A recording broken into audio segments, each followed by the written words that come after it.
નગર એક જગ્યાએ અનાથ આશ્રમ વાળા ફાળો કરવા નીકળ્યા, અનાથ આશ્રમ બનાવો.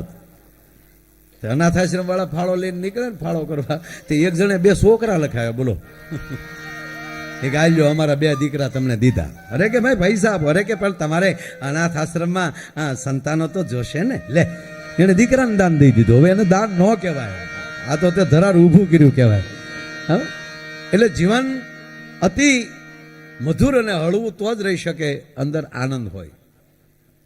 5 વસ્તુ અંદર જ્યાં લખવી ત્યાં લખી લેજો.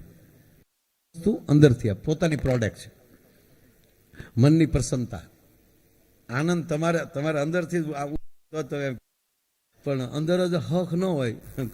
આ તાવ આવે તો નથી, બધું મોડું મોડું જ લાગે. આ કોરોના થતો તો હવા જ વયો જતો, અંદરથી ઉપડ્યું ને. જો મનની પ્રસન્નતા, દિલની દાતારી. આ દાન દીધા ને એ કઈ ઇન્જેક્શનો લઈને નહોતા આવ્યા. ડોક્ટર સાહેબ અમારે અમારા વતનમાં જવું છે, એવા 2 ઇન્જેક્શન આપો એટલે અમને તાન સડે. નહીં, એ બાપ દાદાના સંસ્કાર અંદરથી પેઢીમાં લી ઉકળે ના મારે દેવું છે. મનની પ્રસન્નતા, દિલની દાતારી. ગુમડાની રૂજ, ગુમડું થયું હોય એની રૂજ અંદરથી જ આવે. નગર કઠળે હું તે માઇન્ડ ભીંગડું, એટલે શું થયેલા માઇન્ડ ભીંગડું વળ્યું હોય ને ત્યાં પાછું ક્યાંક ભટકાઈ જાય. મનની પ્રશંસા, દાતારી રૂજ. ચોથું ટાઢિયા તાવની ટાઈટ. આ બધા હેરડા અંદરથી ફૂટે અને પવિત્ર પોતાનો વિચાર, એ 5મો વિચાર એ પોતાનો જ હોય છે. ભલામણા એ બીજાનો વિચાર ના હાલે. આખા ગામનું આપણે સાંભળી લઈએ તો આપણું મનનું માન્યું જ કરવાનું હોય ને. બાકી ગામ કે એમ કરો, 2 દીકરાને લગ્ન ન કરી શકો તમે. ગામના તરત કે અમારું માનવું એવું છે કે વરરાજા માટે હાથી લાવીએ. તાવળે બીજું કે હાથી ન લવાય, ઘોડું લવાય. તો ત્રીજું શું કે ઘોડું ભડકી જાય, વરરાજો પડી જાય, માટે ચાલતા ચાલતા જ વયો જવાય. એમ હવે આ ગામ એમ કરવા જઈએ, છોકરો ન પરણાવીએ કે બોલો. એક જણો ફેરા ફરતો હતો, લગ્ન આમાં પૈણ્યા હોય ને ખબર હોય ને, બાકીને તો 11 લગ્ન ચાલુ થાય. ખરેખર લગ્નની વાત કરું ને તો 80 વર્ષના બાપાને કડિયાની કહું મળે તૂટવા. ભાઈ ભાઈ આપણે આમ પૈણ્યા હતા. એટલે ઓલો આમાં પેલો ફેરો ચાલુ થયો ને, એટલે જે પૈણ્યા ખબર હોય, ઓલો ખેતરપાળ આવે ને, ક્ષેત્રપાળે પગનો અંગૂઠો અડાડવાનો આવે. અને આપણા ગોર બાપાએ તે કંકાવટીને ચોખા લઈને આમ ઉભેલા, અને વરરાજો ખેતરપાળ પાસે આવ્યો. આન ગોરબા ઓમ શુભ લગ્ન મંડપ મધ્યાય, વરરાજાના પગમાં લઈ બૂટ મોજા કાઢી નહીં, વરરાજાના જમણા પગનો અંગૂઠો ખેતરને અડાડો. અણવર હારે હોય ને, અણવરે કીધું આલ્યો ગોર દાદા 100 રૂપિયા, તમારો અંગૂઠો અડાડી ગયો. ગોર બાપા કે મારો અંગૂઠો નો હાલે બાપા, વરરાજાનો અંગૂઠો અડાડવો પડે. આલ્યો બીજા 200, પણ વરરાજાના અંગૂઠો પગમાં લઈ બૂટ નહીં નીકળે, નહીં નીકળે, નહીં નીકળે. કે ભાઈ એકલું બૂટ નહીં, મોજું કાઢવું પડે ને અંગૂઠો સીધો જ અડાડવો પડે. મોજું તો નહીં જ નીકળે. આલ્યો બીજા 500 રૂપિયા. એટલે કહું છું ગોર દાદા તમારો અંગૂઠો અડાડી ગયો. વાલા આમાં વિધિ સર્વ લગ્ન હોય બાપા, વિધિ વિધિ, આમાં કાંઈ બાંધછોડ ન ચાલે બાપા. એક તમારે પગનો અંગૂઠો અડાડવો એમાં શું વાંધો છે? કે દાદા બીજા 1000 આલ્યો પડી, વાતને ગુપ્ત રહેવા ગયો. પણ ગોર દાદા તોય સમજે નહીં. ગોર દાદા કે હાલે તારા રૂપિયા પાછા, પણ મને સોખવટ કાંઈ અણવર કે અંગૂઠો જ નથી. આ બૂટમાં પગ છે ત્યાં સુધી જ હારો લાગે છે. અમે હજી સુધી વેવાઈને ખબર પડવા નથી દીધી, તમે ખેતરપાળને હું કામ ખબર પડવા જાવ છો? મધુરા જીવન જેના હોય, જો હાસ્ય તમને જોજો, તમે એવો તમારો મગજ વિચાર થઈ જાય ને, તમે જ્યાં જાઓ ને તમને હાસ્ય જ મળ્યા કરશે. ઘરેથી નક્કી કરીને નીકળો ને કે આજ આખો દી આવું જીવવું, તો તમને હામાવાળા એવા જ મળ્યા કરશે. બાકી એમ કહો આજ બાંધવું છે તો બહાર નીકળો તો રિક્ષાવાળો ભટકાય. રિક્ષાવાળા પાઇપલીનું વિયો રહેવા દે ને ભાઈ. નહીં, વિચાર તમે જે સવારમાં નીકળવાની તૈયારી કરો અને વિચાર કરીને નીકળો કે આજ આવું જીવવું છે. અરે છોડો સાહેબ, તમે અલાર્મ મૂકીને સૂઈ જાઓ છો કે આજે મારે 5 વાગે જાગવું, જગાઈ જાય કે નહીં? અલાર્મ નથી જગાડતો, જાગો છો પછી અલાર્મ સંભળાય છે.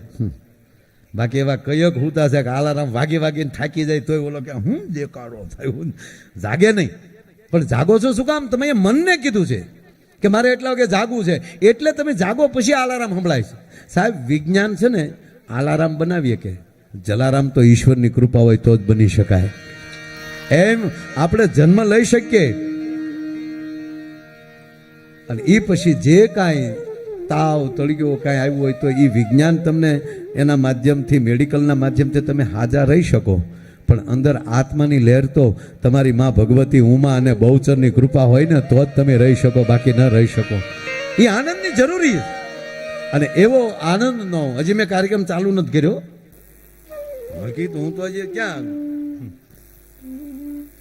ખાલી પરિચય કરું છું તમારે. હવે મેં આમાં મીટર ફેરવી લીધું. આમાં કેટલાને હાસ્ય ગમે છે, કેટલાને વાતો ગમે છે, અમુકને કાંઈ નથી ગમતું, આવી ગયા છે ખાલી આમ જ બેઠા.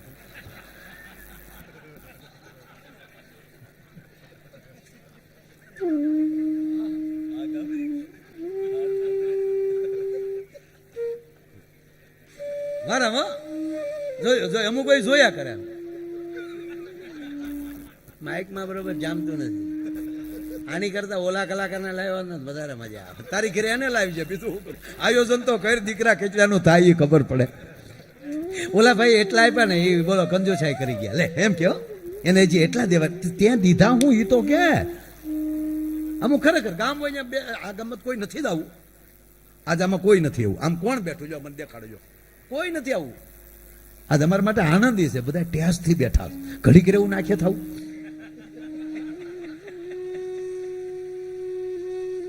જેટલું જીવાય એટલું મોજથી જીવો અને જેને મળો ત્યારે દિલથી મળો. અમેરિકા કે કોઈ અહીંયા આવતું હોય ને એવી મિત્રતા એરપોર્ટે રાહ ઊભા હોય અને તમે કદાચ અમેરિકા જાઓ તો એ માણસ એરપોર્ટે રાહે ઊભો હોય. નહીં ત્યારે બધાને ખબર હોય કે એટલા વાગ્યે જ પ્લેન ઉતરવાનું છે, છતાં તમે જેટલા વહેલા જાઓ છો ને એને લેવા માટે એ તમારો પ્રેમ દેખાડે છે. નહીંતર ખબર જ છે કે 9 વાગ્યે જ ઉતરવાનું છે અને હવા 9 જ બહાર નીકળવાના છે. તો હું કામ આપણે 8 વાગ્યે પહોંચવું જોઈએ, પણ એ લાગણી દેખાડી દે કારે આવી જાય, કારે આવી જાય. અને તમે કહેવા ગયો કે હજી પ્લેન ઉતર્યું હોય જેવા મોબાઈલ ચાલુ થાય તરત મળે છે વાતો કરવા. શું કામ? અમે આવી ગયા છીએ. તમે ક્યાં છો? તો કે અમે એરપોર્ટ બહાર. નહીં તો સહજ આવી ગયા છે, એમાં કોઈ ફેરફાર નથી થવાનો.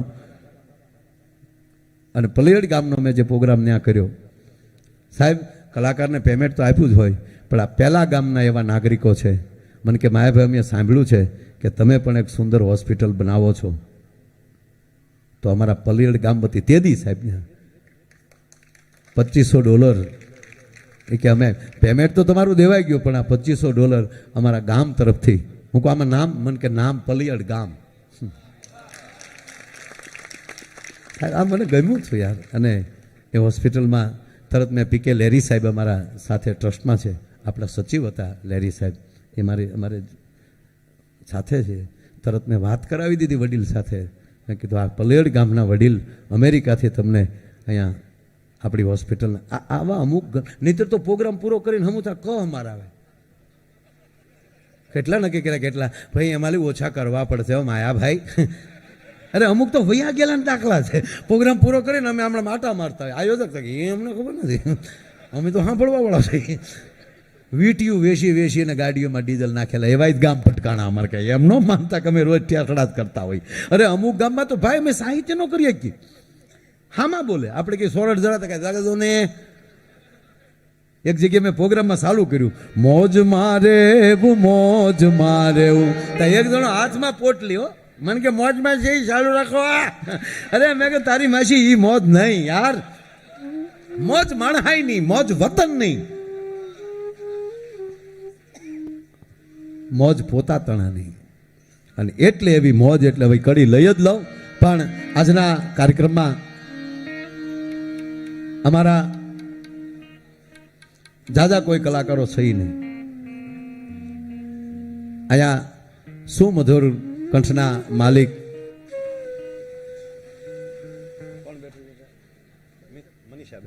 મનીષાબેન બારોટ અહીં મંચ ઉપર ઉપસ્થિત છે. તાળવીના ગળાથી આપણે એમને વધાવીએ.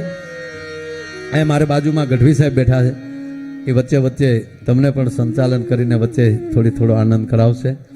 તબલાની અંદર અમારે બહુ નાનો માણસ, જે નાનો માણસ એટલે ઉંમરમાં, બાકી ટેરવાનો માલિક છે, આંગળીના ટેરવા. એની કલા કઈ, એનો પરિચય કોણ? એના ટેરવા. આખા શરીરમાં બધી વસ્તુનો પરિચય હોતો નથી. મારો પરિચય શું? મારું ગળું, મારી જીભ. આ બેન્જો વગાડે છે એનો પરિચય કયો? એના ટેરવા કેટલી જગ્યાએ કામ કરે જો તો ખરા. અને અમારા દાદ બાપુ જ્યારે નાનજીભાઈ મિસ્ત્રી વાયોલિન વગાડતા હતા એમાં એને એક ટેરવું યાદ આવ્યું કે નાનજીભાઈ તો પોતે સુરદાસ હતા, પણ એ વાયોલિન એવું વગાડતા ને એના ટેરવા આંગળીના એવા રમતા, એટલે પદ્મશ્રી કવિ દાદ બાપુને સાહેબ એના વિશે લખવાનું થયું કે આ ટેરવા ક્યાં ક્યાં કામ કરે છે, આંગળીના ટેરવા કેટલી જગ્યાએ કામ કરે. સાંભળજો આ. અને એને લખ્યું, ધીમા ધીમા રે વગાડ કાળ જામા વાગે છે ટેરવા, ધીમા ધીમા રે વગાડ કાળ જામા વાગે છે ટેરવા. અને સાહેબ સાંભળજો, એક જ કડી લેવા કે ટેરવું કેવું કામ કરે છે આંગળીનો ટેરવો. હા, જગ જંજાળ માજી માતાને ખોલે, આખી જંજાળમાં લે આટા મારી અને આપણી ઘરે બુઢી માં બેઠી હોય એના ખોળામાં માથું નાખી ગયો. જગ જંજાળ જે દી માતાના ખોળે, હું તો બાળક બનીને ઊંઘી જાવ, માથડા પંપાળે છે ટેરવા.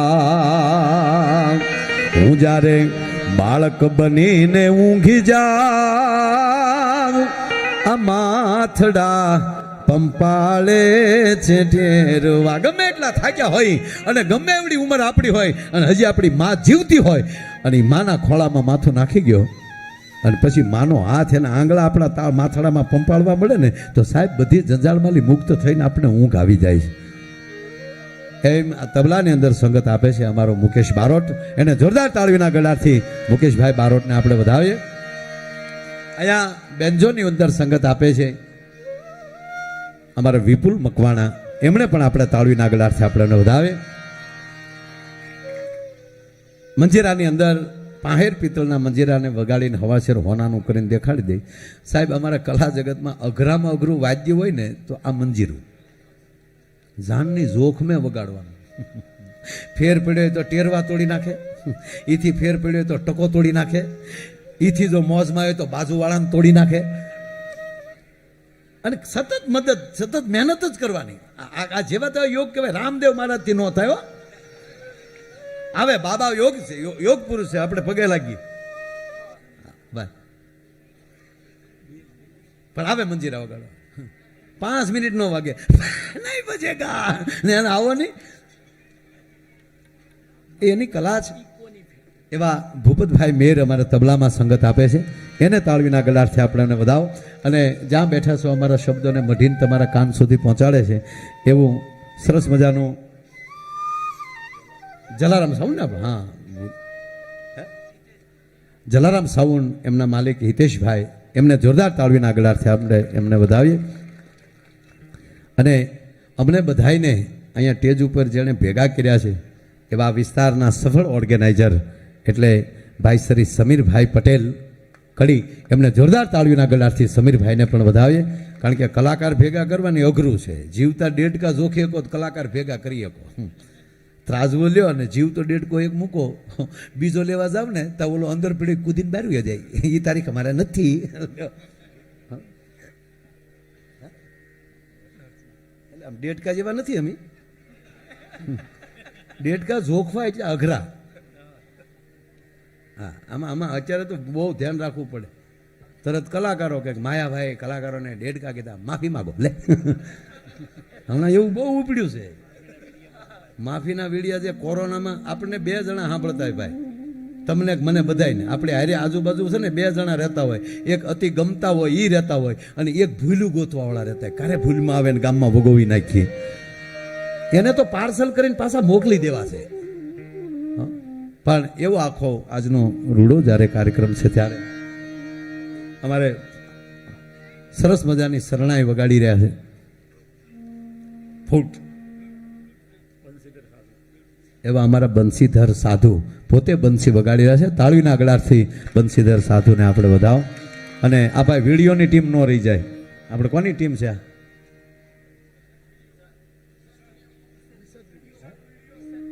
વિસત વિડીયો એને આખી ટીમને જોરદાર તાળીના આગળથી આપણે અમને વધાવો.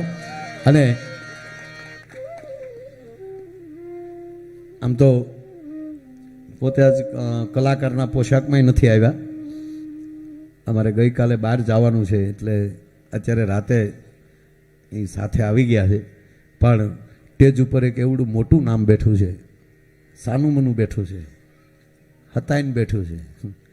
દીપક બાપુ હરિયાણી ભજનના એક બહુ મોટા ગજાના કલાકાર એ મંચ ઉપર બેઠા છે. એ કોઈ અહીંયા કલાકાર થઈને અત્યારે નથી આવ્યા.